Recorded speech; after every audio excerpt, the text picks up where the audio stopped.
Où tu vas, d'où tu viens, toujours pareil. Eh bien, je m'appelle Jean-Philippe Véronique, je suis coach et formateur en respiration. Oui. Et voilà, j'accompagne les personnes à la fois qui présentent quelques difficultés de santé à essayer de recouvrer justement plus de vitalité grâce à la respiration. Et puis je forme aussi des professionnels de l'éducation, de la santé pour essayer un petit peu de raviver les savoirs et les savoir-faire liés à l'exercice respiratoire pour qu'on puisse le mettre en pratique auprès des élèves, auprès des enfants, auprès des patients, etc. Alors, vendredi comment s'appelle le centre sportif où je t'ai L'IMS, l'Institut Martiniquais du Sport. L'IMS, tu as regroupé plus de 200 personnes. C'était pour leur parler de la respiration. Et c'était impressionnant comment tu as expliqué que le corps humain fonctionne. Oui, c'est vrai qu'on a eu l'occasion de partager ce bel événement qui était une première, avec notamment l'appui de mes premiers stagiaires, notamment des médecins, des éducateurs sportifs, ostéopathes. Je salue justement tous mes amis. Et l'idée justement, ça va être de pouvoir faire des conférences comme ça, peut-être tous les mois ou tous les 2 mois en 2023, sur des sujets un petit peu différents, avec la respiration quand même comme point d'ancrage. Et ça, c'était très intéressant de voir qu'il y a eu beaucoup de monde en fait qui était intéressé sur tout cet aspect en hygiène de vie.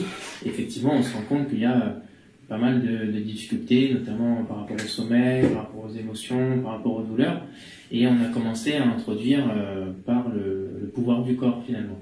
Je vais rappeler quelques chiffres que je pourrais rappeler. Oui, rappelle-nous ces chiffres parce qu'il faut que les auditeurs et les Facebookiens les entendent parce que c'est impressionnant. Ce soir-là, je me suis couchée surprise par la capacité que mon corps avait de se régénérer.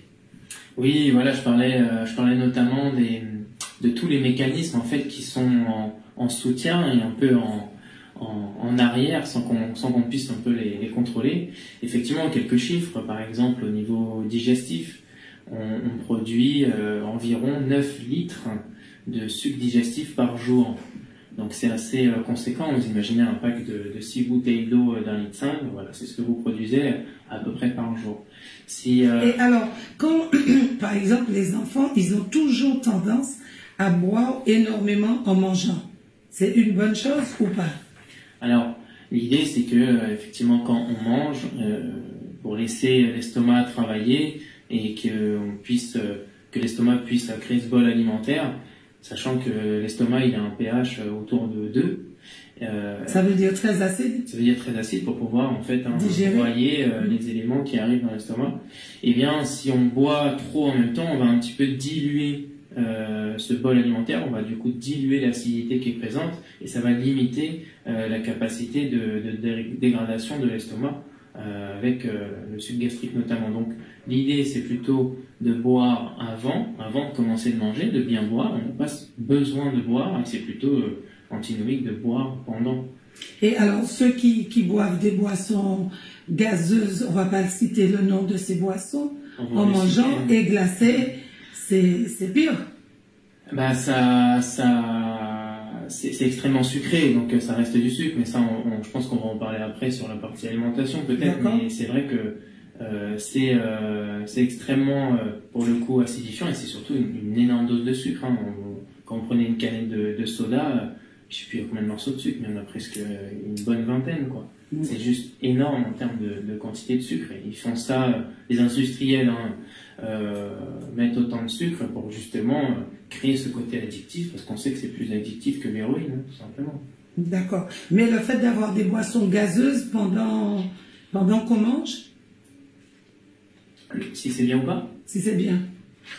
Parce qu'on voit beaucoup d'enfants qui consomment des boissons gazeuses en mangeant.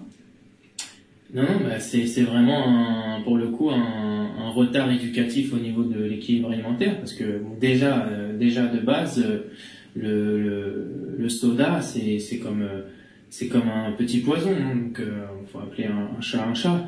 Et ça justement, si je fais le lien en continuant à donner quelques chiffres, je parle notamment de l'ADN. On a 6,4 milliards de lettres au niveau de notre ADN. A, C, T, G. Donc, ça, s'il y a une lettre qui change, déjà, c'est un gros dérèglement au niveau du corps, c'est un gros souci. Donc, c'est une puissance, en fait, absolument énorme. Et cet ADN, en fait, il y a une signature du vivant. C'est-à-dire que l'ADN, par exemple, admettons, d'une pomme qui est bio, d'accord, ça va pas réagir pareil. Notre ADN ne va pas réagir de la même manière avec une pomme qui est pleine d'OGM, plein de pesticides. Pourquoi? Parce que la pomme qui a subi plein de traitements d'OGM, par exemple, va avoir des mutations au niveau de son ADN. Et ça va pouvoir modifier certaines configurations dans l'espace de certaines molécules, de certains atomes dans certaines molécules. Et sauf que le vivant et notre ADN, il y a une configuration spatiale des atomes dans les molécules qui est bien précise. Et pour juste un petit peu aller plus loin, cette configuration spatiale, elle permet en fait de polariser la lumière, c'est-à-dire de dévier la lumière dans un certain angle. En gros, soit à gauche, soit à droite.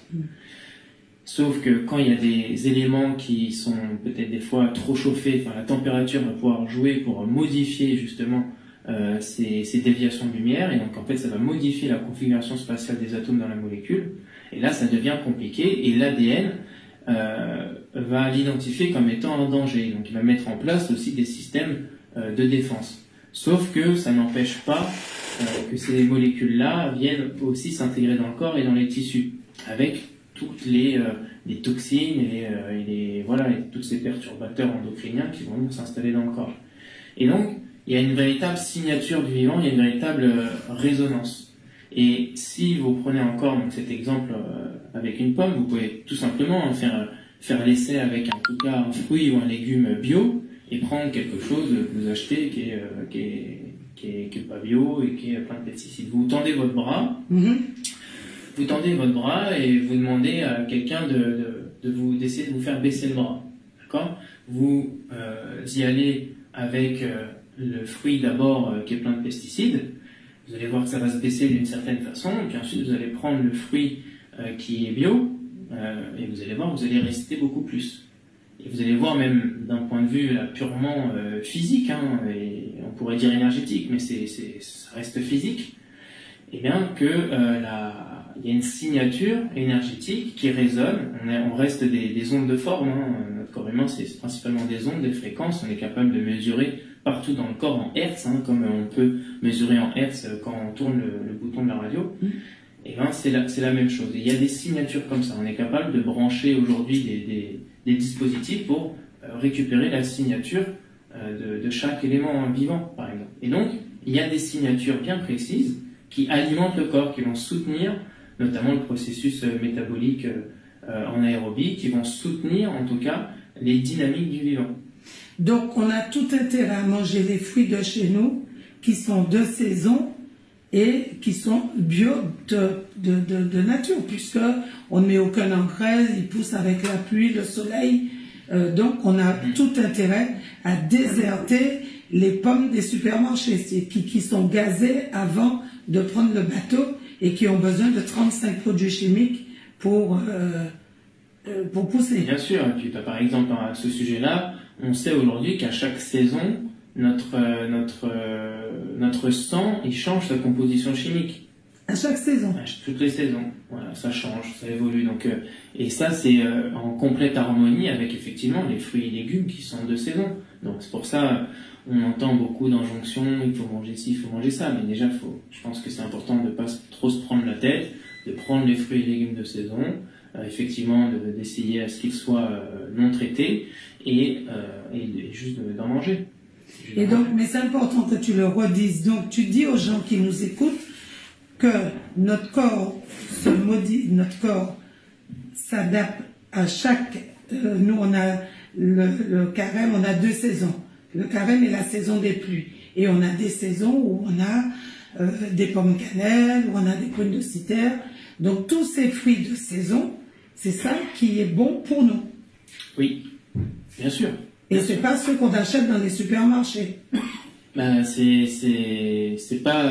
bah déjà, hein, ce qu'on Et qui achète dans ne le sont pas supermarché, adaptés à notre climat, en plus. Bah déjà ça, manger des choses qui sont pas issues de sa propre terre, c'est déjà complexe. Il faut pas en abuser, quoi.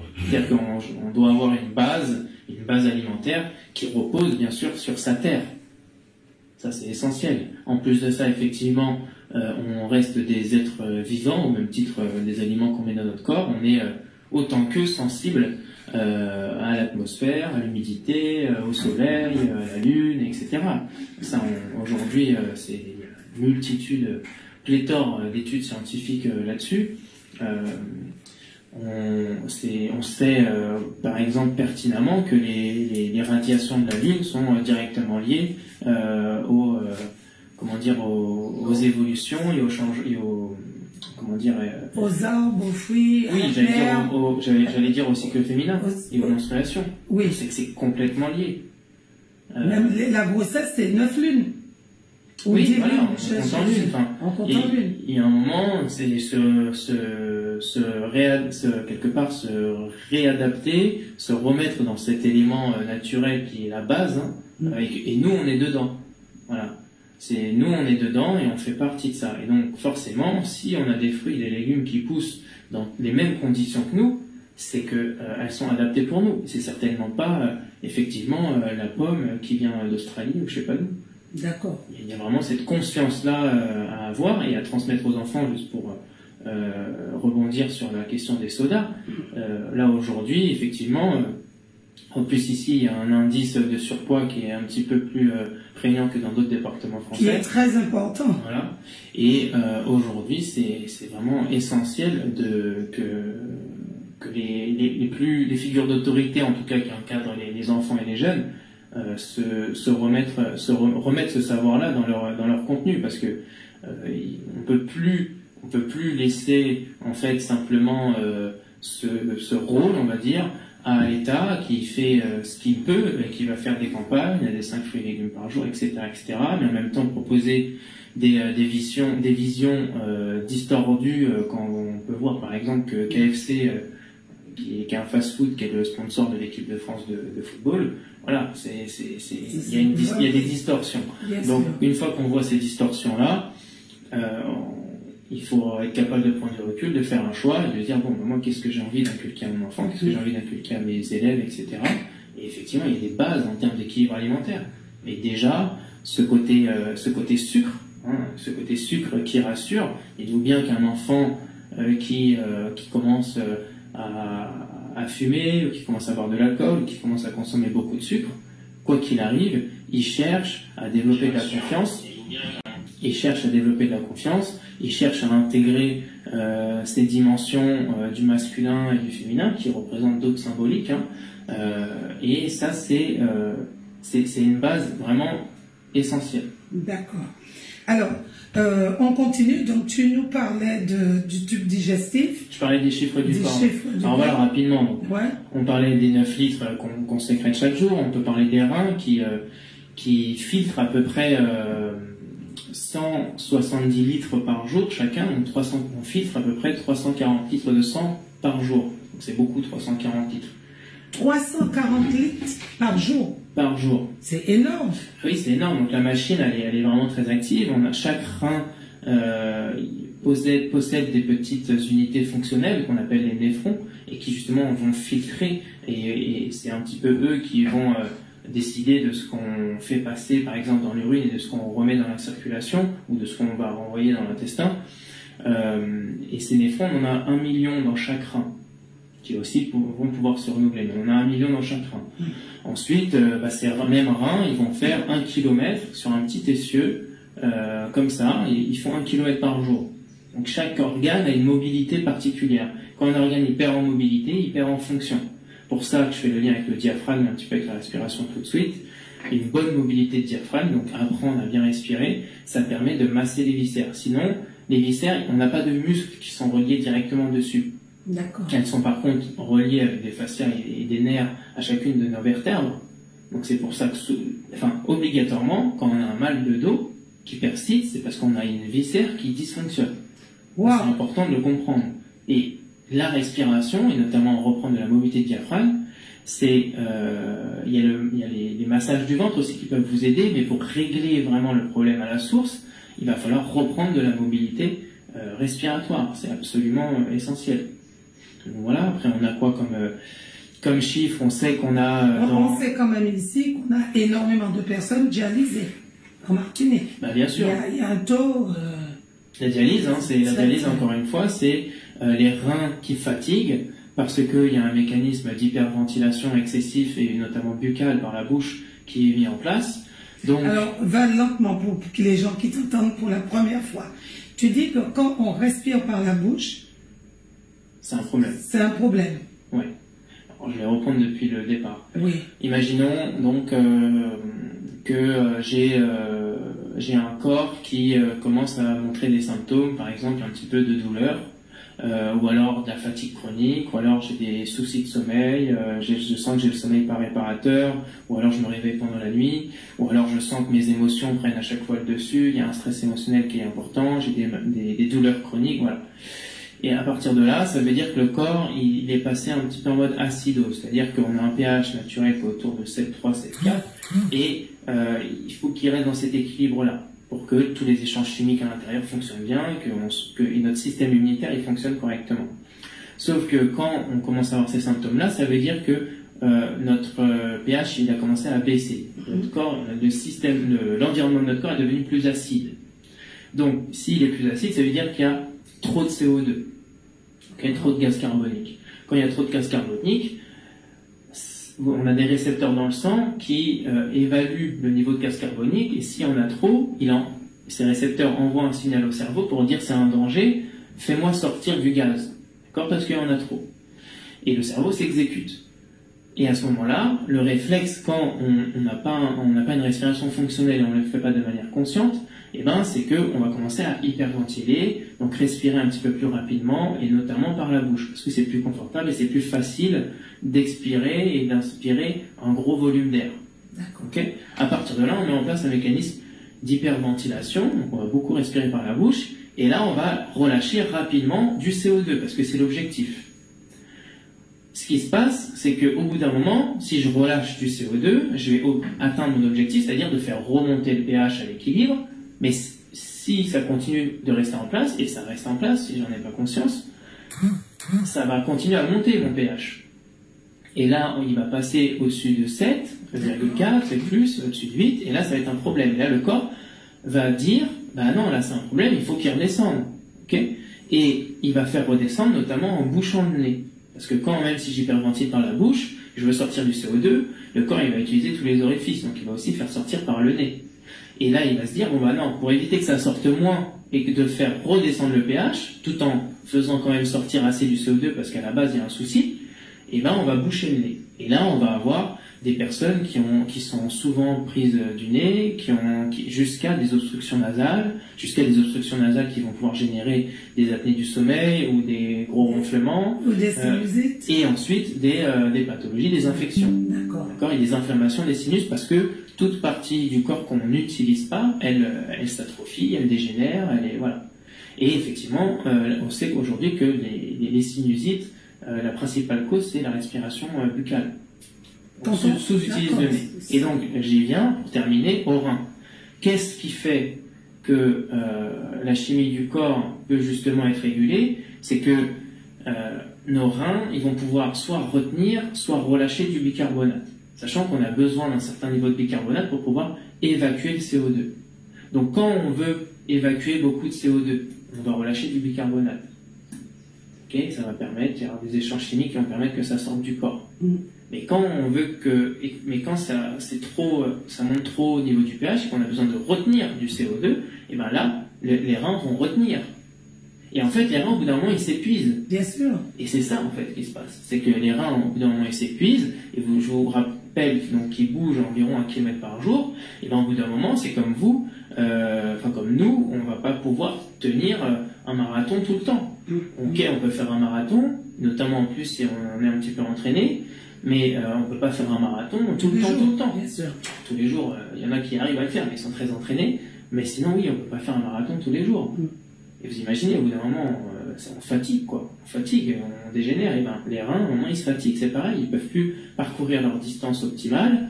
Et sachant que les reins, pour finir, ils sont en étroite collaboration avec le foie. C'est-à-dire que votre foie, il va, lui, voir un peu tout ce qui passe dans le corps. Et c'est lui qui va marquer, en gros, il va marquer en rouge tout ce qui doit sortir du corps. Et il va marquer en bleu tout ce qu'on doit garder dans le corps.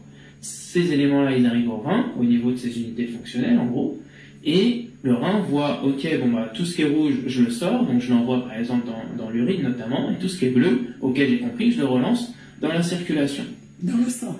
Voilà. Et sauf qu'un rein qui commence à être fatigué, il va filtrer un élément sur deux. Il va avoir trouble, quoi. Et donc du coup, les gens ont des œdèmes, une mauvaise circulation. Bah, après voilà, les systèmes ensuite, le problème, c'est que les systèmes d'élimination, ils vont être entravés, sachant que notre corps est la principale fonction du corps, on va dire qu'il y en a deux. Du point de vue global, c'est d'éliminer. On est des corps à éliminer. On est des corps à traverser les choses, à traverser des émotions et à passer à autre chose. Okay, et d'un point de vue physiologique, quand on va manger, quand on va respirer, le but c'est d'éliminer. Ça ressort par la respiration, ça ressort par l'urine, par les selles, par la sueur, etc. On élimine. Notre corps, c'est vraiment le soutien de notre esprit. On fait des choses avec notre esprit, on matérialise des choses, et notre corps, il nous sert à traverser les situations, mais aussi à traverser les situations d'un point de vue physiologique. Okay, on évacue.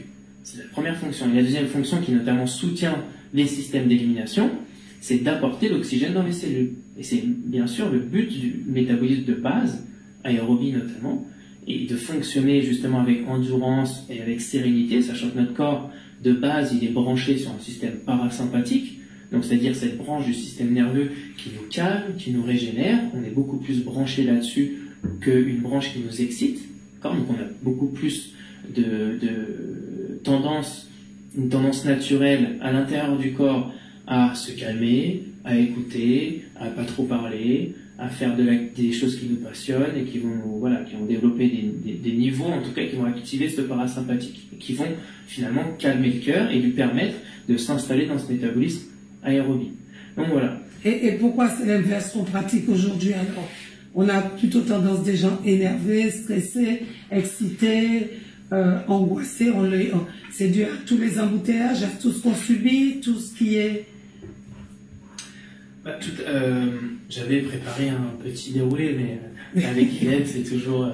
c'est toujours dans le direct. Je te suis. C'est dans l'ordre. Hein. Je te suis. Pas dans le désordre, c'est dans l'ordre, mais c'est dans le direct. Mais justement, j'avais préparé une petite partie où l'idée c'était de parler du mental, ce qu'on appelle le mindset, c'est-à-dire comment en fait ma réflexion elle est configurée de manière à ce que ça me serve dans la vie et que ça m'accompagne vers le bonheur, vers la réussite. Et on pourrait parler aussi de pensée positive. Voilà.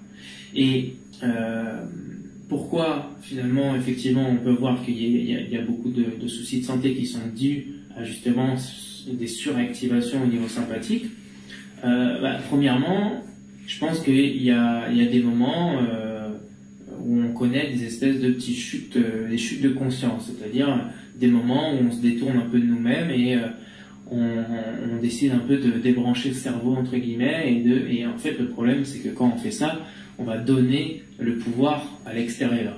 On va donner le pouvoir aux autres, on va donner le pouvoir aux aliments, on va un peu se laisser aller mentalement, mais on se fait ça parce qu'il y a des croyances derrière qui nous permettent de survivre. Malheureusement, c'est des croyances qui, au bout d'un moment, vont être très dévalorisantes dans le sens où elles vont baisser la valeur immunitaire du corps.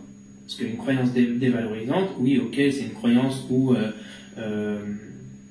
quelque part je me sens pas en cohérence, où je vais pouvoir croire que les autres me veulent du mal, ou moi je vais pouvoir me penser en mal, ou me croire pas capable d'eux, etc. Bon, bien sûr, ici, il y a toutes sortes de choses à explorer, hein, notamment sur la question du déni de responsabilité, où justement c'est important de reprendre le pouvoir de sa propre responsabilité. Il y a plein d'exercices. Aujourd'hui, vous avez les dynamiques que tu as reçues la dernière fois qui proposent des stages de communication non violente, des formations qui sont essentielles pour se réapproprier déjà cette responsabilité intérieure en se reconnectant à ses émotions et ses besoins. Donc, ceci étant dit, derrière, au niveau physiologique, une croyance dévalorisante, ça va vraiment faire perdre de la valeur immunitaire, encore une fois, parce qu'une pensée, c'est du CO2. Donc, quand on pense trop, et en plus qu'on pense des choses qui sont connectées, une pensée, ça reste une onde qui sort de la tête. Elle va où cette onde? Les ondes, elles sont connectées, tout est connecté. Il y a des espèces d'espaces vectoriels, on va dire, autour de nous et dans le cosmos, où quelque part, on matérialise la pensée est créatrice. Oui. C'est-à-dire qu'il y a une onde qui sort et il y a des choses qui résonnent et qui nous renvoient une autre onde, en gros, calibrée un peu sur la même fréquence.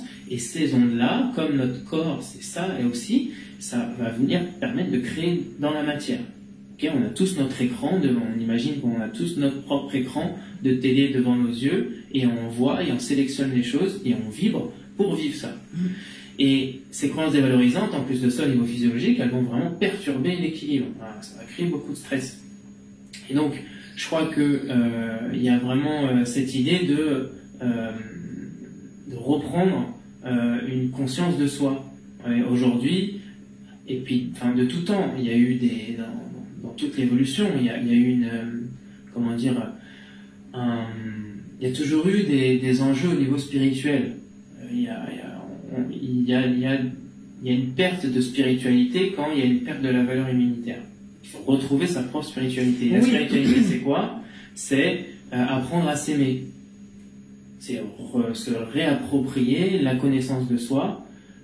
Et c'est ce que disent aussi beaucoup de sages. Mais moi, aujourd'hui, je crois en faire l'expérience depuis quelques années. Ça m'aide beaucoup. Et c'est vrai qu'apprendre à s'aimer, quand on s'aime de plus en plus, je trouve que c'est beaucoup plus simple.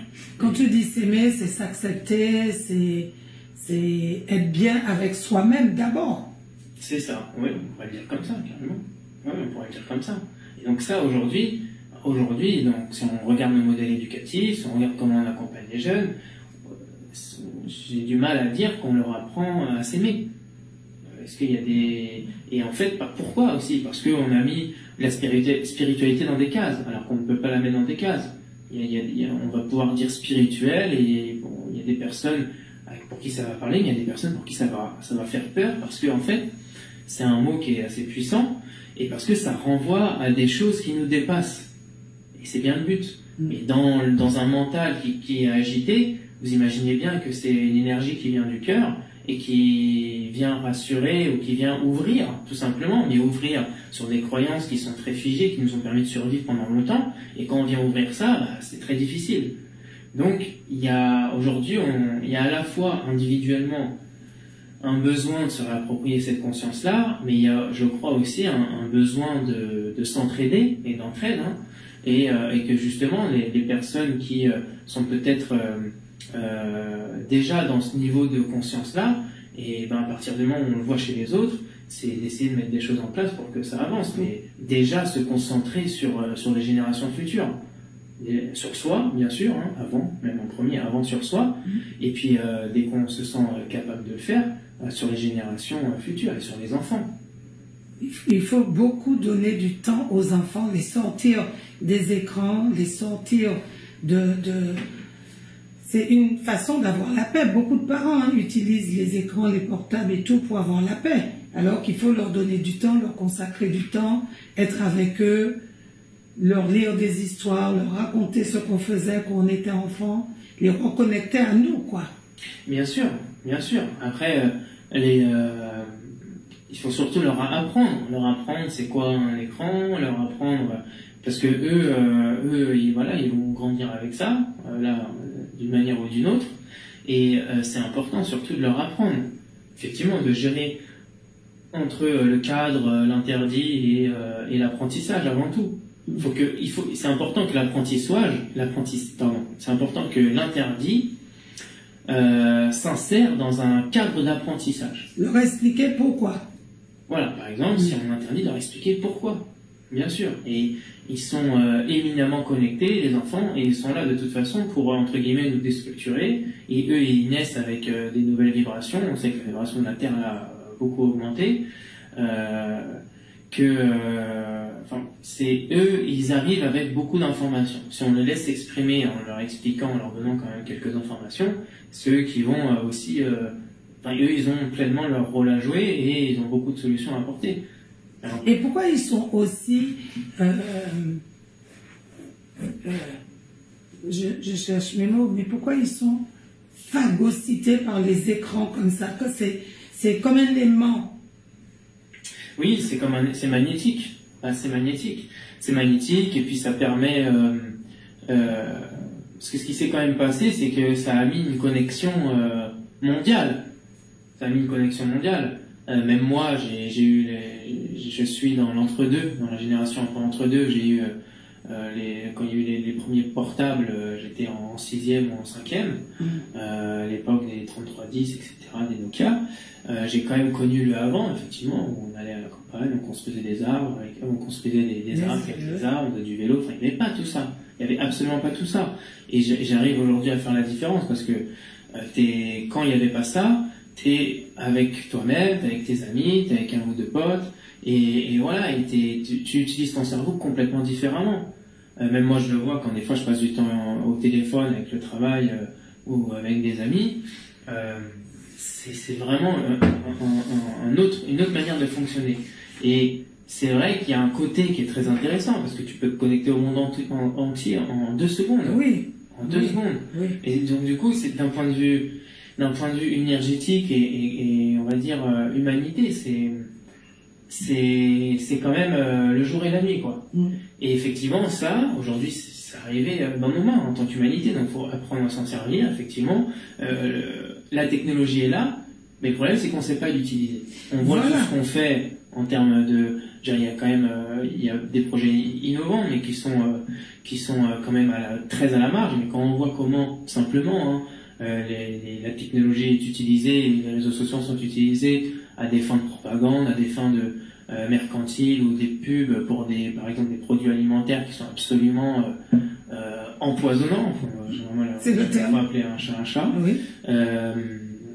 C'est vraiment qu'on voit qu'en fait, en tant qu'humanité, on cherche à s'empoisonner. Mais il y a aussi l'autre côté de la pièce, où ça, c'est effectivement une chose, mais c'est aussi pourquoi on fait ça, c'est que quelque part, on est obligé de voir ça pour voir l'autre côté de la pièce qui est ce dont on a besoin pour ne pas faire ça. Et c'est de ce qu'on a besoin de faire pour justement se faire du bien. C'est pour ça qu'on voit l'essor, notamment depuis maintenant quelques années, du yoga, du crossfit, enfin voilà, des gros concepts en fait qui reviennent vraiment à la lumière pour contrecarrer, mais parce que c'est une balance énergétique, c'est comme le corps, c'est une balance énergétique. Donc aujourd'hui, si on se concentre effectivement sur ce qu'il faut, et bien ça peut, déjà d'un point de vue individuel, ça évolue énormément. Parce qu'aujourd'hui, malgré toutes les situations qu'il y a, il y a quand même des personnes qui se concentrent sur d'autres choses et qui vivent d'autres réalités. Aujourd'hui, il n'y a rien qui nous empêche de vivre la réalité qu'on veut vivre. Voilà, ça c'est important que tu le dises, il n'y a rien qui nous empêche, sinon nous-mêmes. C'est notre volonté. Notre volonté, notre regard, notre conscience, je dirais. Notre conscience. La volonté, pour moi, c'est un ingrédient, et notre conscience. Et ce que je voulais dire, en fait, à la base, sur la pensée positive, le mindset, là, c'est qu'il y a un aspect où, effectivement, si on vient à trop stresser, c'est qu'on en perd d'équilibre. Il y a un équilibre vital à avoir, et ça, on peut le traduire par rapport à la capacité à se fixer un objectif. Mais sauf que se fixer un objectif, par exemple, je me fixe un objectif, professionnel, j'ai envie de gagner tant d'argent, ou alors j'ai envie d'évoluer dans ma carrière et de prendre un grade au-dessus, par exemple. Je vais avoir cet objectif-là, et je vais vraiment passer du temps pour atteindre cet objectif-là. Sauf que, des fois, je vais passer du temps et je vais un peu m'épuiser au travail. M'épuiser au travail parce que atteindre cet objectif, c'est aussi peut-être gagner plus d'argent, donc me sentir peut-être plus en sécurité, aussi pouvoir mettre en sécurité plus mes enfants, leur permettre d'avoir tel ou tel avenir, etc. Il y a plein de choses derrière tout ça, derrière l'argent notamment. Mais je peux m'épuiser au travail, je peux épuiser notamment ma santé. De la même manière, il y en a qui s'occupent vraiment beaucoup de leur santé et qui finalement vont mettre de côté leurs amis ou en tout cas leur sphère sociale. On prend l'exemple simplement du masque, où ça peut être le cas, où derrière il y a une peur tellement d'être en santé ou de pas assez être en santé qu'on préfère se couper parce qu'on n'a pas tous les éléments et parce qu'on a peur derrière de ne pas atteindre son objectif de santé, c'est-à-dire de rester en forme. D'accord ? Mais en utilisant ce masque, on se met en danger aussi. Oui, attends, on va en parler après si tu veux bien. D'accord. Du coup, ce que je veux dire, c'est que il y a plusieurs sphères d'objectifs. Ça, c'est important. C'est un message que je voulais faire passer. On a besoin d'avoir un objectif dans toutes ces sphères-là pour être en équilibre et pour garder le cap. On peut pas mettre toute son énergie dans le professionnel et le financier. On peut pas mettre toute son énergie dans le sport. On peut pas mettre toute son énergie dans le social, aider les autres. On regarde dans le milieu social. Moi, j'ai beaucoup travaillé. Je travaille encore avec le milieu social, et notamment le milieu des éducateurs spécialisés, des accompagnateurs de rue, de la médiation sociale, de la médiation nomade. Et c'est des personnes qui s'adonnent complètement aux autres, qui se donnent à fond et qui souvent vont avoir des problèmes de santé, et d'épuisement, de fatigue, beaucoup. Et là, encore une fois, il y a une question d'équilibre. Et après, la discipline, la volonté, ça vient. Et donc, les différentes sphères, c'est les suivantes. Il y en a 7. Je vais essayer de toutes les dire. Il y a au niveau professionnel. Je dois avoir un objectif au niveau professionnel. D'accord. Ensuite, je dois avoir un objectif, c'est au niveau personnel. Au niveau personnel, c'est pas, c'est quelque chose qui me fait vraiment plaisir à moi. Et ce qui me fait vraiment plaisir à moi, c'est, même si faire un cadeau à ma mère, c'est quelque chose qui me fait extrêmement plaisir, c'est faire un cadeau à ma mère, c'est pas me faire un cadeau à moi. Donc ça marche pas. C'est qu'est-ce que moi j'ai envie de vivre là, que moi, il n'y a que moi qui compte. C'est purement égoïste. D'accord ? Et c'est très bien, des fois, d'être égoïste. Donc là, quel est mon objectif personnel ? D'accord ? Moi, Jean-Philippe, un de mes objectifs personnels, c'est de réussir à faire au moins 2 foot par mois. Faire du foot. C'est quelque chose qui me met en joie, c'est très puissant chez moi. Ensuite, il y a l'objectif au niveau financier. Donc ça, souvent, c'est connecté au professionnel, mais c'est différent. Là, c'est clairement combien je veux d'argent. Combien je veux qu'il y ait à la fin du mois ou dans tel nombre de mois sur mon compte. Dans 6 mois, je veux gagner combien d'argent. Que ce soit un chiffre précis. Vraiment précis et qu'on s'ouvre aussi à ça. Que ce soit vraiment précis. Pour pas juste l'objectif, je veux gagner un peu plus. Non, c'est combien exactement. Donc professionnel, personnel, financier. Ensuite, objectif au niveau social. Donc social, ça représente la famille, les amis, ma relation amoureuse, etc. Quels sont mes objectifs là-dessus? Est-ce que, par exemple, j'ai envie de développer mon réseau social? Est-ce que, au niveau, par exemple, je profite de Noël pour faire une attention particulière pour quelqu'un dans ma famille, un cadeau particulier? Est-ce que, par rapport à ma relation amoureuse, j'ai peut-être des choses un petit peu à lâcher au niveau émotionnel pour pouvoir être plus disponible? Est-ce que, voilà, quel est mon objectif? Ensuite, donc, au niveau de la santé, objectif maintenant au niveau de la santé, voilà, clairement, c'est quoi l'objectif au niveau de la santé? Si par exemple je dors mal en ce moment, mon objectif très clairement c'est que dans un mois j'ai retrouvé un sommeil réparateur. Voilà. J'ai retrouvé un sommeil réparateur dans un mois. Ok. Donc personnel, professionnel, financier, social, santé. Il en reste 2, je les ai. Donc ensuite l'objectif d'apprentissage, extrêmement important en termes de régulation neurophysiologique. On parlait de mémoire d'ailleurs avant de commencer. C'est essentiel d'apprendre, de continuer d'apprendre pour faire fonctionner. Alors la mémoire, une petite parenthèse, les pertes de mémoire, c'est lié quand même à des dégénérations au niveau de nos neurones. Et du coup, au fur et à mesure, il peut y avoir des petites atrophies qui se passent, donc des diminutions de volume et de fibres neuronales au niveau du cerveau. Alors, il y a des choses effectivement qui sont un petit peu irréversibles, mais globalement, il y a quand même beaucoup de capacités réversibles et à retrouver. Aujourd'hui, on sait qu'il y a des protocoles qui peuvent inverser. Alors quand ça dépend à quel stade on en est, mais il y a aujourd'hui déjà des études qui ont montré que ce soit sur Alzheimer ou Parkinson, sur des stades de premier niveau, une réinversion totale et que les personnes ont tout recouvré leur pleine capacité avec un protocole très global, avec de l'activité physique régulière, il y a un équilibre alimentaire vraiment très strict et très bon, avec de la respiration, avec un accompagnement psycho-émotionnel, etc., etc. C'est très global, mais c'est largement possible. D'accord ?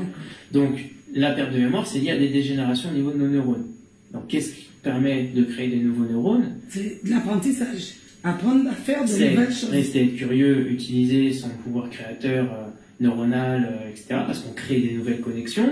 Ensuite, c'est faire de l'activité physique régulièrement. C'est la respiration. Et c'est l'équilibre alimentaire. Tout ça va jouer à le maintien et la production aussi de nouveaux neurones. C'est hyper important. Ouais. Okay. Donc, et quand tu dis la respiration, c'est-à-dire qu'il faut respirer comment c'est déjà respirer d'une manière à faire de sa respiration quelque chose de fonctionnel. Donc il y a plein de techniques. C'est que je vais pas donner de technique, je peux pas dire comment, mais par contre, je pourrais dire c'est quoi la respiration fonctionnelle. Une respiration fonctionnelle, c'est une respiration où le tonus vagal il est régulé, c'est-à-dire qu'on a un système vagal qui équilibre nos branches sympathiques et parasympathiques au niveau de notre système nerveux autonome. Donc, encore une fois, le système nerveux qui nous excite ou qui nous calme, ça faut le réguler, il faut qu'il y ait un équilibre. Il faut respirer de manière à développer sa capacité pulmonaire, donc son efficacité respiratoire, qu'on puisse utiliser beaucoup plus de parties de ses poumons. Okay, ça va énormément jouer sur l'oxygénation du corps, sur aussi la régulation du stress. Ensuite, il faut être capable d'augmenter la mobilité de son diaphragme, donc de rééduquer son diaphragme.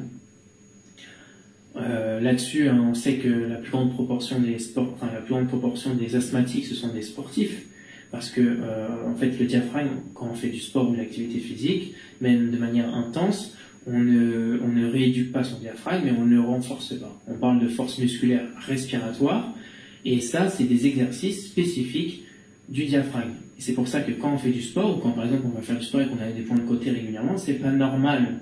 Ça veut dire qu'en fait, on augmente l'intensité de la respiration. Effectivement, on passe de 6 litres d'air à environ 130 litres d'air qui sont brassés. Notre cage thoracique a fait beaucoup de mouvements. Et au bout d'un moment, les muscles, s'ils ne sont pas entraînés à ça, eh ben, ils vont derrière rapidement passer en métabolisme anaérobie, sans oxygène. Il y a de l'acide qui va se créer. Et on va avoir ce point de côté qui est douloureux. C'est comme une petite crampe, en fait. Okay. D'accord ? Et à partir du moment où on s'entraîne avec des exercices spécifiques, les points de côté vont disparaître, et surtout, notre diaphragme va pouvoir beaucoup mieux bouger. Mais l'asthme, c'est quoi? C'est aussi des poumons qui prennent pas assez leur place, et qui du coup vont un peu stagner, et ça, c'est lié à la mobilité du diaphragme. Je vais t'utiliser que les poumons, ça représente combien de mètres carrés? 130 mètres carrés. Sur les étals? Sur les étals, ouais. Donc ça représente à peu près 2 terrains de badminton ou un quart de terrain de tennis. C'est énorme. C'est énorme. On a un potentiel au niveau de nos bronches qui est énorme en termes d'activation. C'est pour ça que s'il y en a qui nous écoutent et qui font notamment de l'asthme ou des crises de panique ou la respiration qui se coupe, des choses comme ça, écoutez, j'ai envie de vous dire, vous inquiétez pas, venez apprendre à respirer. Il suffit de se réapproprier son expiration. Il faut allonger l'expiration. Et on va réactiver tout ça. Aujourd'hui, on peut sortir de l'asthme en 1 mois, sur des premiers niveaux. Après, en quelques mois, on peut complètement sortir. En fait, c'est même pas, on pourrait dire guérir. On va juste réactiver un métabolisme qui permet que l'oxygène y rentre dans nos cellules. Et ça, quand on réactive ça, ça veut dire qu'on laisse plus de place à nos poumons et que notre diaphragme bouge mieux obligatoirement. Et tu sais qu'aujourd'hui, il y a des gens qui meurent de crise d'asthme. Hein. Ah, bien sûr. Donc, c'est pas rien. Oui. C'est pas rien. D'accord. Et il y en a beaucoup en Martinique. Ouais. Et donc, alors, du coup, voilà. 1, 2, 3, 4, 5, 6... l'apprentissage, c'est qu'est-ce que j'ai envie d'apprendre en ce moment? Quel est mon objectif d'apprentissage en ce moment? Voilà. À mieux respirer. Par exemple, mais en essayant d'être encore vraiment assez précis. Ok, pourquoi je veux apprendre à respirer? Et dans la respiration, encore une fois, j'ai même pas tout dit, mais il y a plein de choses. Mais peut-être qu'une fois que j'ai l'info que c'est vraiment, moi, le diaphragme en ce moment qui est important, je vais apprendre sur le diaphragme. Et je vais me mettre à l'action vraiment en me concentrant sur le diaphragme, par exemple. D'accord. Ensuite, il y a le 7e et dernier objectif, c'est l'objectif spirituel. Comment j'apprends à m'aimer en ce moment. Voilà. Et quand on prend le temps de poser un objectif dans chacune de ces sphères, après moi, il y a même des formations et des stages où on prend le temps, ou surtout moi dans mes coachings où j'utilise beaucoup cet outil, c'est qu'on prend le temps d'identifier tout ça. Il faut que l'objectif soit concret. Ça, c'est pas toujours facile qu'il soit concret, parce qu'apprendre à aimer, ça veut dire quoi? Bon, ok, ouais, voilà, qu'est-ce que je fais? Il faut choisir peut-être une entrée, voir ce qui nous parle en ce moment, etc. Et ensuite, on peut identifier les croyances limitantes qu'on a pour chaque objectif. Et en fait, là, on va commencer, je ne sais pas si vous voyez où je veux en venir, on va commencer un peu à déblayer le terrain. Voilà, il y a des procédés, même en respiration, en visualisation, on va pouvoir inverser les croyances, on va pouvoir se réapproprier nos émotions. Si par exemple, dans l'objectif spirituel, j'ai envie d'améliorer la connaissance que j'ai de moi-même sur, par exemple, je sais pas moi, comment dire, le fait de, allez, prendre quelque chose de précis, j'ai des difficultés à recevoir des compliments.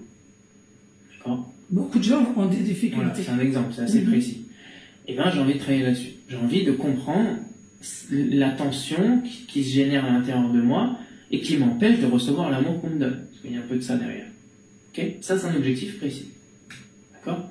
Et bien, qu'est-ce qui m'empêche de recevoir l'amour qu'on me donne? Qu'est-ce qui m'empêche de recevoir des compliments? Peut-être que j'ai une croyance où je ne mérite pas tous ces compliments parce que finalement, c'est pas grand-chose ce que je fais.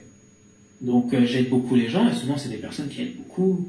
Et il y a un décalage entre ce que le monde perçoit, le monde externe perçoit et va me renvoyer, c'est-à-dire bravo, tu aides beaucoup les gens, tu es une personne super, voilà. Et moi, ce que je pense de moi, en mode, je ne fais pas assez parce que peut-être j'ai une croyance que, de toute façon, il y a trop de personnes à sauver et moi je veux sauver tout le monde et voilà. Vous voyez, il y a plein de croyances derrière. Ça, on va les évaluer. D'accord ? Si j'ai la croyance, par exemple, de je veux sauver le monde, il y a un exercice, ça s'appelle le travail, ça s'appelle, ouvrez les guillemets, le travail, fermez les guillemets, de Byron Katie, et c'est un exercice où on va se poser 4 questions. Déjà, je dois sauver le monde, c'est la croyance de base. Est-ce que c'est vrai cette croyance? Oui, c'est vrai, je dois sauver le monde, enfin oui, moi je pense que c'est vrai, parce qu'il y a trop de douleurs, etc. Et est-ce que c'est vraiment vrai? Est-ce que c'est vraiment toi qui es responsable de ça? Est-ce que c'est toi qui es responsable de la douleur des gens? Est-ce que c'est logique que tu culpabilises beaucoup toi par rapport à ça? Toi? Est-ce que c'est vraiment vrai cette croyance? Non, oui, non, quelque part, c'est pas vraiment vrai. Je suis pas responsable, je suis pas obligé de sauver le monde. Ok, j'ai envie de jouer mon rôle, mais je suis pas dans l'obligation absolue, parce que c'est ça l'idée. Je suis pas dans l'obligation absolue de sauver le monde. Et puis je sauve pas le monde tous les jours, de toute façon. Quand il y a des fois, je reste dans mon lit, je fais rien, parce que j'ai envie de récupérer, j'ai besoin de récupérer, je suis pas en train de sauver le monde. Donc c'est pas vrai, même tout le temps, d'accord? C'est pas vrai. Une fois qu'on en est là, ok, c'est pas vrai. Je vais commencer à me poser, fermer les yeux, et à ressentir. Et je vais évaluer comment je me sens au contact de cette pensée, je dois sauver le monde. Je vais évaluer comment je me sens. Et puis là, souvent, c'est des sentiments désagréables. Une fois qu'on a passé ça, on va imaginer maintenant comment on se sent. Voilà, on imagine que cette pensée se lève, cette croyance se lève, elle n'existe pas, comment je me sens. Et là, il y a quelque chose d'assez magique qui se passe, et c'est assez quantique d'ailleurs. Voilà, on va d'un coup se connecter à quelque chose d'agréable, on va sentir que la chose se lève et des émotions agréables en général viennent.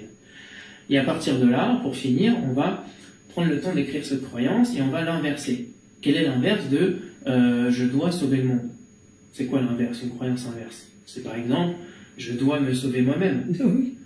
Ça peut être, si on enlève le côté injonction, ça va être je peux me sauver.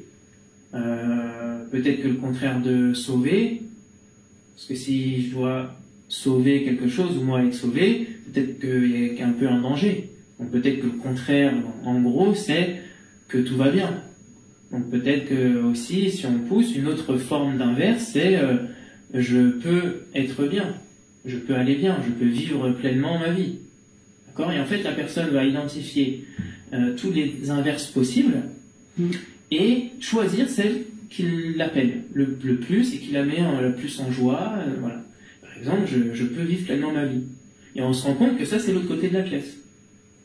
Tout à fait. Voilà, c'est qu'il y a un moment, pour vivre pleinement ma vie, quelque part, j'ai dû mettre en place cette croyance de je dois sauver le monde, parce que chez moi, ça nourrissait un besoin de sécurité très important, un besoin aussi d'intensité, un besoin d'accomplissement. Et ça, c'est des besoins qui sont absolument vitaux, des énergies de vie qui me nourrissent. Et jusqu'au bout d'un moment, ça peut me desservir, j'en ai plus besoin.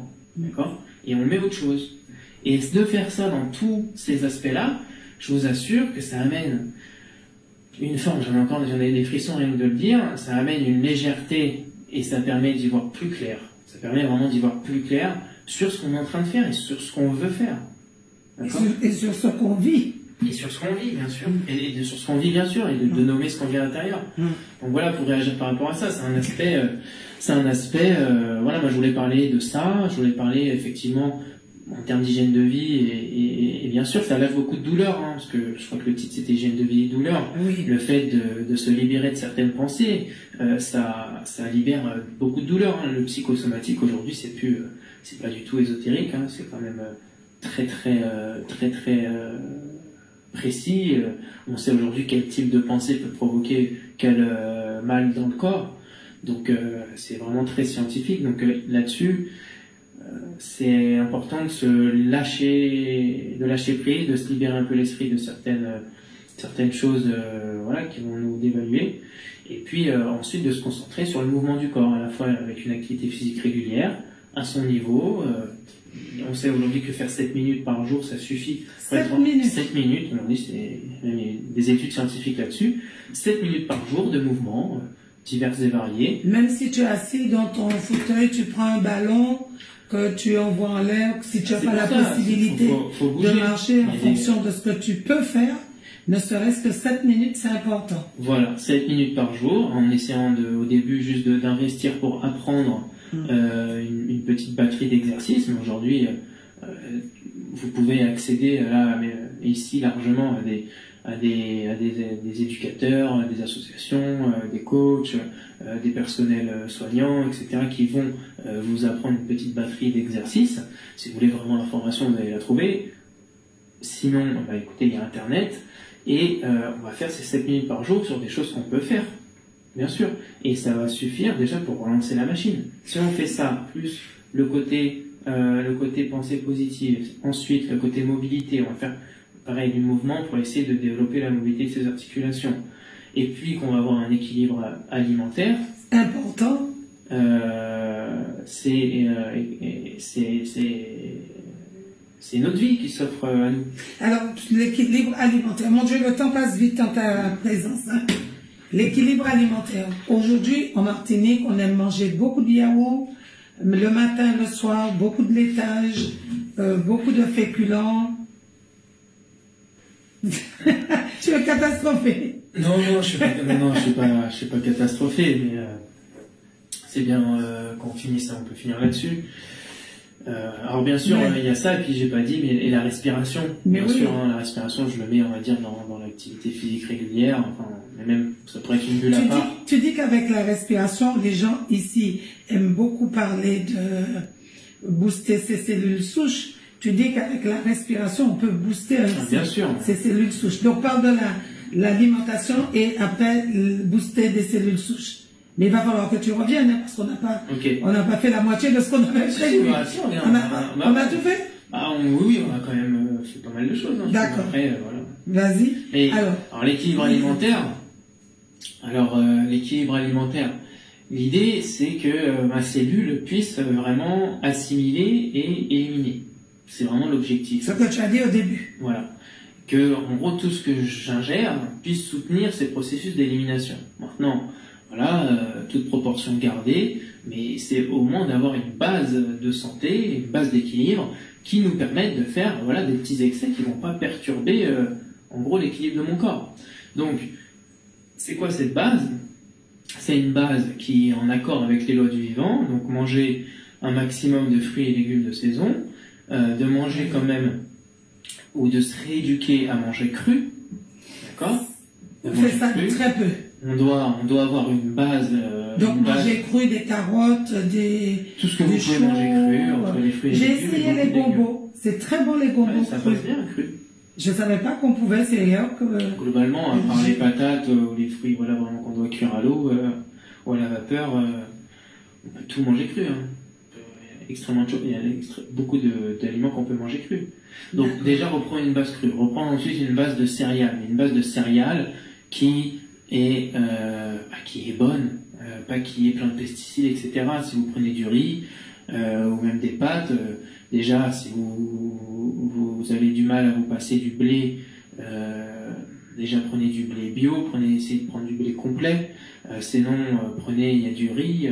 Aujourd'hui, il y a dans les magasins bio, pour le coup, les sachets de riz ou les sachets d'autres céréales, c'est au sarrasin, du millet, du boulgour, Oui, mais ça a un coût. Oui, ça a un coût, mais je veux dire, là pour le coup, au niveau des céréales, c'est quand même accessible. Je veux dire, faut aussi, c'est important de faire des fois des calculs pour voir la réalité en face. Si j'achète mes yaourts, alors que les yaourts, c'est quand même, de mon point de vue, quelque chose d'assez scandaleux. C'est scandaleux, ça vient simplement d'une logique où effectivement on avait trop de produits. Maintenant, moi, j'en consomme. D'accord, c'est quand je dis et j'en consomme de manière exceptionnelle. Et quand je dis scandaleux, c'est quand je vois toute la com qui est faite. On sait aujourd'hui, même par rapport aux produits laitiers dans les années 80-90, comme ça a été pour le tabac avant, quand on vous disait fumer c'est bon pour la santé, parce que c'était quand même le cas avant. Tout à fait. Là aujourd'hui on le dit encore, mais quand même un peu moins, mais on l'a beaucoup dit en disant ça vous fait grandir, ça renforce les os, alors que le lait basique, ça vous crée des trous dans les os et ça vous crée de l'ostéoporose. Donc à un moment, il faut réussir à faire preuve de discernement, et les yaourts, c'est un concentré, souvent de sucre aussi, mais sinon de lait qui est en trop et qui est mis en mode yaourt pour éviter que ça tourne. D'accord? Donc ça, il faut éviter d'en prendre le soir. Et puis un truc que tu as dit qui est important, tu m'as fait prendre conscience de ça, c'est que le yaourt qu'on prend le soir, c'est le yaourt des animaux malades aux pesticides. C'est le même lait. Oui, c'est le même lait. Déjà, oui. C'est pas un autre lait, c'est pas un bon lait, c'est des laits de bêtes qui sont piqués, qui ont plein d'antibiotiques. Bien sûr, c'est exactement pareil. Et voilà, et ça va être un souci parce que ça va alimenter certaines bactéries dans votre ventre qui vont devenir addictes à ça. Vous allez avoir dans ce lait ou dans les yaourts des protéines animales qui, quand c'est en excès, quand on est adulte, on n'a plus la molécule qui nous permet de digérer le lait. On l'a quand on est enfant jusqu'à l'âge de 18 ans pour les femmes et 21 ans pour les hommes, mais à partir de là, on fait que compenser. Donc ça peut être bien déjà, surtout si on fait du sport, mais pour moi ces délires où on vous dit oui, les probiotiques, les trucs, enfin non, faut arrêter un petit peu j'ai envie de dire les bêtises. C'est déjà fruits et légumes. Après, c'est limiter les yaourts, en tout cas sinon les prendre en fin de matinée ou de midi maximum, de pas en prendre tous les jours. C'est comme le fromage. Le fromage au lait de vache ou le fromage cuit, c'est pire. Tout ce qui est tout ça, en tout cas, tout ce qui est fromage, produits laitiers, c'est le premier responsable des pathologies ORL. ORL, voilà. Donc otite, sinusite, rhume à répétition, obstruction nasale, je veux dire par le mucus, voilà. D'accord. Donc, même au niveau des yeux, si on a des enjolées régulièrement, des conjonctivites, des soucis, voilà. Ça remonte, et il y a même des études qui ont montré que le gluten comme les produits laitiers étaient en lien avec l'autisme. Carrément. Ouais. C'est-à-dire que, en gros, il y a des particules dans les produits laitiers qui repassent dans le sang, qui remontent au cerveau et qui ont un effet opiacé, comme de l'opium. Ça défonce en gros. Et donc du coup, tu perds des facultés cognitives, t'en développes d'autres, mais t'en perds. Donc c'est juste déjà, faites l'expérience d'arrêter les produits laitiers, vous allez voir que c'est aussi un facteur d'inflammation chronique. Vous faites de l'inflammation chronique, des douleurs chroniques, musculaires, articulaires, vous prenez encore des produits laitiers, arrêtez, c'est peut-être juste ça le problème. C'est impressionnant. Et tu dis pas le soir, pourquoi pas le soir? Pas le soir, comme tout ce que vous allez pouvoir manger qui propose des fermentations qui sont longues, donc qui vont vraiment demander beaucoup d'énergie et allonger la digestion. Vous avez donc les produits laitiers, vous avez la viande rouge, okay, vous avez tout ce qui va être lentilles, haricots, des choses qui sont un petit peu plus dures à digérer. Voilà, tout ça, on va privilégier de le manger plutôt en milieu de journée ou en fin de matinée. D'accord. Okay. Pareil. Ça c'est bien à savoir pour les personnes qui nous écoutent, puisque c'est ce qu'on aime aussi beaucoup ici, manger des légumineuses. Donc pas le soir, toujours le matin si vous voulez manger vos haricots rouges le midi, mais pas le soir. Et on va essayer d'éviter le soir, que ce soit exceptionnel, quoi. D'accord. Les céréales, donc prendre des céréales bio, prendre et varier entre je vous dis, le riz, le boulgour, le quinoa, le sarrasin. Si vous prenez des pâtes, prenez des pâtes au blé complet. D'essayer, mais de garder quand même une bonne alimentation en céréales, de mettre un maximum de condiments, voilà, ail, échalote, oignons, gingembre, curcuma et compagnie, un maximum d'herbes aussi, sera approprié les tisanes, boire régulièrement des tisanes parce que c'est un soutien digestif absolument exceptionnel. Ah oui. Et quand on a justement des petits soucis de n'importe quel ordre, d'essayer de boire au moins 4 tasses par jour, c'est le premier niveau thérapeutique. Alors j'ai un thé de Noël pour vous. De la citronnelle, du TPI et le fruit qu'on utilise pour faire du groseille. Et il est délicieux. Groseille, TPI et brisé. Et un peu de brisé aussi. Brisé, oui, brisé. Okay. Brisé. Et groseille et citronnelle. Groseille, ok. Voilà. Et tu peux mettre un peu de cannelle. Ouais. Et un peu de vanille, mais de la bonne, pas celle que tu achètes dans les supermarchés. Voilà, à part si vous prenez le soir, on va essayer de pas mettre de la cannelle parce que c'est quand même excitant. Ah oui, la cannelle, ça empêche de dormir? Ça peut, c'est excitant, ça reste excitant. D'accord. Okay. Ah, c'est pour ça que je suis excitée comme ça. En tout cas, de toute façon, quand on se sent excité, il faut essayer d'éliminer toutes les choses qui excitent déjà. D'accord. Et après on voit. Et donc voilà, après en termes de principes alimentaires, ce qui est important, c'est de régulièrement, ça c'est, je pense, c'est quelque chose de très important, c'est de faire une cure en oméga 3 et de prendre régulièrement de l'oméga 3. Des oméga 3, des acides gras essentiels qui sont, en fait, il y a un équilibre avant entre les oméga 3 et les oméga 6. Aujourd'hui, on sait que on doit avoir à peu près un oméga 3 pour environ 5 oméga 6. Et la moyenne, c'est qu'aujourd'hui, on a un oméga 3 pour entre 15 et 20 oméga 6. Oméga 6, c'est des acides gras basiques. C'est ce qu'ils mettent justement dans les... Non, oui. C'est aussi ce qu'ils mettent dans